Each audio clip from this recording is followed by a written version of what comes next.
A white professor accidentally discovered that the new black janitor in his lab was secretly poring over his medical texts. But seeing how engrossed the man was, the professor grew curious and decided to test Thomas's knowledge. He casually pointed to a nearby instrument and asked what it was. To his surprise, Thomas answered correctly without hesitation. Astonished, the professor then asked to see his hands. After just a few seconds of examination, the professor seemed to have uncovered a hidden treasure. He immediately handed Thomas a test tube clamp and asked him to pick up a test tube from the table. Thomas did it effortlessly. To make it more challenging, the professor asked him to switch to his left hand. Thomas remained steady and skilled, even managing to simultaneously pick up a cork and seal the test tube with a reverse motion. His proficient technique amazed the professor. Even his college students couldn't perform at this level. So, the very next day, Thomas was exceptionally promoted to lab assistant. However, when his wife learned the news, she showed no signs of joy. Though the title of lab assistant sounded respectable, the weekly pay was a meager $12, less than a third of what he used to earn as a carpenter. But Thomas valued the possibilities this job offered far more. He saw it as a real opportunity. In fact, Thomas's arrival at the lab was no coincidence. Since childhood, he had dreamed of pursuing medicine. After high school, he worked as a carpenter for 7 years, saving up to enter the world of medicine. But fate played a cruel joke on him.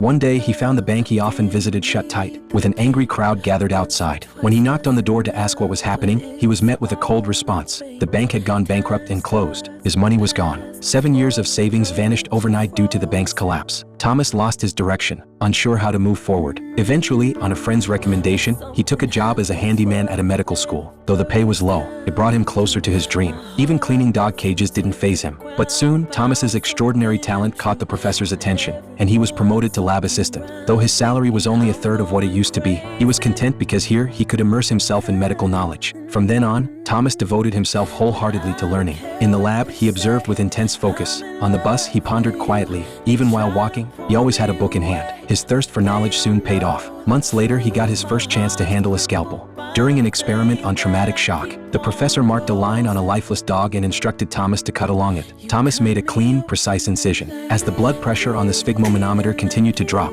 the professor proposed an unconventional treatment, transfusing blood by dilating the blood vessels instead of constricting them. But when Thomas followed the instructions, the blood pressure kept falling. It seemed the professor's years of research were about to become a laughingstock. Just as the professor looked defeated, the mercury column in the device miraculously began to rise, a sign of life returning. The two exchanged a smile, sharing a moment of unspoken understanding.